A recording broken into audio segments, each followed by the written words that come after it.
오늘 말씀은 골로새서 4장 1절에서 9절까지 말씀입니다. 세월을 아끼라 라는 제목으로 함께 나누겠습니다. 말씀의 시작은 이렇습니다. 상전들아, 의와 공평을 종들에게 베풀지니 너희에게도 하늘의 상전이 계심을 알지어다. 하나님은 이 땅 가운데 가장 높다고 하는 그 지점을 만드신 분이십니다. 우리가 생각하는 가장 높은 것이지 하나님한테는 가장 낮은 거예요. 그렇기 때문에 우리가 지위나 명예를 자랑할 것이 없습니다. 하나님은 우리가 하나님의 창조된 피조물로서, 그렇지만 하나님의 사랑받는 하나님의 형상대로 지음을 받은 사람으로서 하나님을 높여드리고 하나님 앞에 감사하기를 원하십니다. 하나님의 계획과 섭리 가운데 우리를 인도하고 계시다는 것을 인정해드리기를 원하는 거예요. 지위 때문에 사람들에게 교만을 나타내는 삶이 아니라 이 지위를 주신 하나님 앞에 감사하는 것이 지혜입니다. 그것처럼 더 큰 일이 없습니다. 하나님은 그것을 기뻐하십니다. 그 자리를 준 보람이 있으신 것이죠. 우리가 살아가는 날 동안에 하나님을 기쁘시게 드리는 데에 우리의 마음이 온전히 드려지기를 소망합니다. 2절과 3절 말씀을 보면 계속 이렇게 나와 있습니다. 기도를 계속하고 기도에 감사함으로 깨어 있으라. 또한 우리를 위하여 기도하되 하나님이 전도할 문을 우리에게 열어주사 그리스도의 비밀을 말하게 하시기를 구하라. 내가 이 일 때문에 매임을 당하였노라. 이제 사도 바울이 골로새에 있는 교인들을 격려하며 이 편지를 보내는데 거기에 요청하는 것이 무엇입니까? 먼저 감사하라는 것입니다. 무엇보다도 감사하라는 거예요. 하나님이 모든 것을 허락해 주지 않으시면 우리가 누릴 수 있는 것이 아무것도 없기 때문에 너희는 기도하되 감사로 기도하고 하나님께서 베푸시고 하나님께서 비밀을 여시고 예수 그리스도의 은혜의 해를 비춰주시며 그리스도 예수 안에서 승리케 하여 주심을 날마다 감사로 고백하라. 믿음이 없으면 불평하는 거예요. 믿음이 있으면 감사로 인생을 채웁니다. 입술을 채웁니다. 생각을 가득하게 합니다. 그래서 작은 것 하나라도 소중함으로 하나님이 허락하여 주심을 감사함으로 하나님이 지경을 넓히시고 인도해 주실 것을 기대하며 살아갑니다.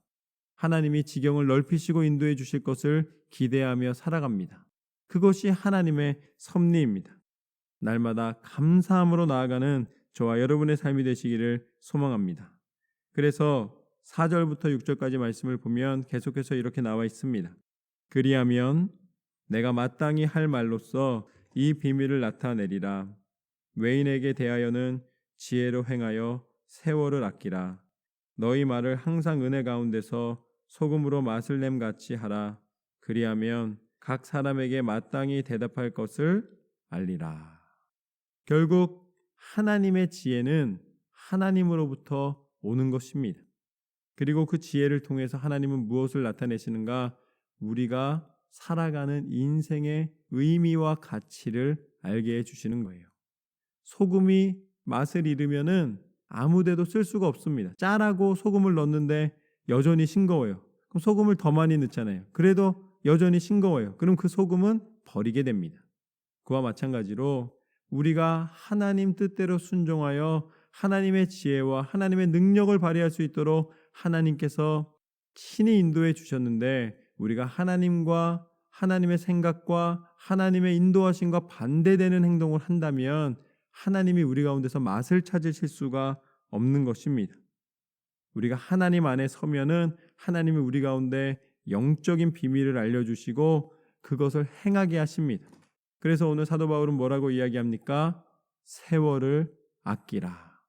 세월을 아끼라는 것은 많은 분들이 바쁘게 사는 거에 적용을 하세요. 아닙니다.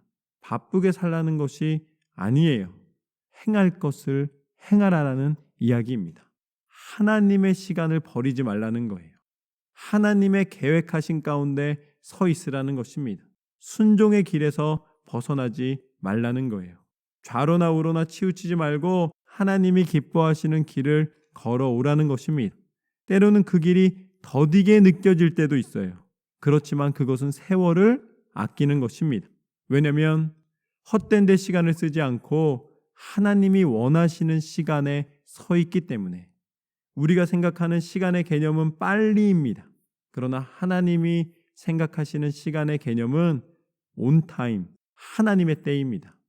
하나님께서 인도해 주시는 그 시간을 쫓아 살아갈 때에 우리는 하나님이 이루신 일을 놀래면서 하나님의 섭리 가운데 계심을 감사할 수가 있는 것이죠.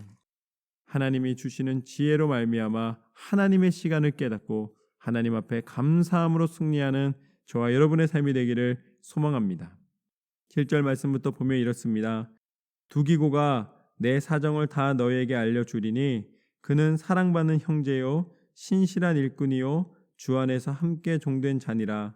내가 그를 특별히 너희에게 보내는 것은 너희로 우리 사정을 알게 하고 너희 마음을 위로하게 하려 함이라. 신실하고 사랑받는 형제 오네시모를 함께 보내노니 그는 너희에게서 온 사람이라. 그들이 여기 일을 다 너희에게 알려주리라. 사도 바울이 골로새 교회에 이 서신을 보낼 때에 두기고와 오네시모를 함께 보냅니다. 이것을 보면 우리가 무엇을 알 수 있습니까? 결국 하나님이 우리 가운데 감사로 영광 받으시고 또 우리 가운데 하나님의 시간을 허락하여 주셨을 때에 그 일을 누가 이루는가? 믿음의 동역자들이 이루는 거예요. 하나님은 하나님 안에서 동역자를 세우시고 하나님의 사랑 가운데서 은혜를 나누게 하시고 서로 협력하여 하나님께서 계획하심을 일하는 하나님의 계획하심을 나타내는 통로로 쓰시기를 원하십니다. 나 혼자 쓰시는 게 아니에요. 어떠한 연약함이 있더라도 서로 도와주면 강하여질 수가 있습니다. 함께 영적으로 하나 되어 하나님이 원하시는 뜻을 분별하고 나아갈 때에 하나님은 하나님의 일을 이루십니다. 사도 바울은 홀로 일하지 않았습니다. 항상 보면은 디모데도 있고 또 디도도 있고 두기고도 있고 또 오네시모도 있습니다. 이렇게 하나님의 은혜를 나누는 동역자들이 함께 세워져서 나아갈 때에 그것을 하나님께서는 기뻐하십니다. 우리가 한 교회 됐다는 건 뭐예요? 교회가 큰 빌딩으로 증거되는 것이 아닙니다. 교회는 믿음의 동역자의 함께함이에요. 함께 모이는 것입니다. 그래서 하나님의 교회를 이루어 하나님의 일을 감당하는 것이죠. 이제 우리가 믿음의 동역자 된 서로의 이 소중함을 깨닫고 하나님의 교회 가운데 신실함과 성실함으로 쓰임받기를 소망합니다. 이를 위하여 하나님은 나뉜 것, 다투는 것, 미워하는 것을 다 깨시고 평화와 사랑과 은혜와 하나님의 궁극적인 구원의 능력을 허락하여 주셨습니다. 그분이 누구신가? 바로 예수 그리스도이십니다. 오늘 사도 바울이 이 동역자들을 세울 수 있었던 것은 예수님이 십자가의 능력을 통하여서 우리를 씻어주시고 우리 가운데 참 동역의 길을 열어주셨기 때문입니다. 예수님의 이름으로 우리는 하나 되는 거예요. 다른 동기가 아닙니다. 예수님의 복음을 증거하기 위하여서 우리로 하나 되게 하신 그 은혜는 예수 그리스도의 이름의 권세입니다. 십자가의 능력입니다. 그리고 다시 부활하시사 이 땅에서의 소망이 아니라 하늘의 소망으로 우리가 하나 되게 하여 주시고 이 믿음의 동역을 통해 이 땅에서 죽으면 끝나는 동역이 아니라 영원한 나라 하나님 나라에 이르기까지 영원한 사귐과 영원한 은혜와 영원한 사랑의 하나님의 축복을 누리게 하여 주신 줄로 믿습니다. 그것이 우리 가운데 오늘 사도 바울을 통해 고백되는 믿음의 동역입니다. 오늘 말씀처럼 날마다 입술에 감사가 고백되는 삶이 되시기를 소망합니다. 이제는 하나님의 때에 하나님의 방법으로 이루어 주심을 믿고 세월을 아끼는 하나님을 믿는 믿음으로 한 걸음 한 걸음 치우침 없이 나아가는 믿음의 삶이 되기를 소망합니다. 그리고 믿음의 동역자들을 소중히 생각하고 함께 기도로 중보하며 함께 힘을 합쳐 하나님의 복음의 능력이 이 땅 가운데 선포되는 것을 예수 그리스도의 이름의 권세와 그 구원의 은혜가 선포되는 하나님의 놀라운 통로가 되시기를 소망합니다. 그렇게 하나님께서 날마다 새 힘을 주시고 인도해 주심을 믿습니다. 그렇게 축복받는 하루하루가 되시기를 주님의 이름으로 축원합니다.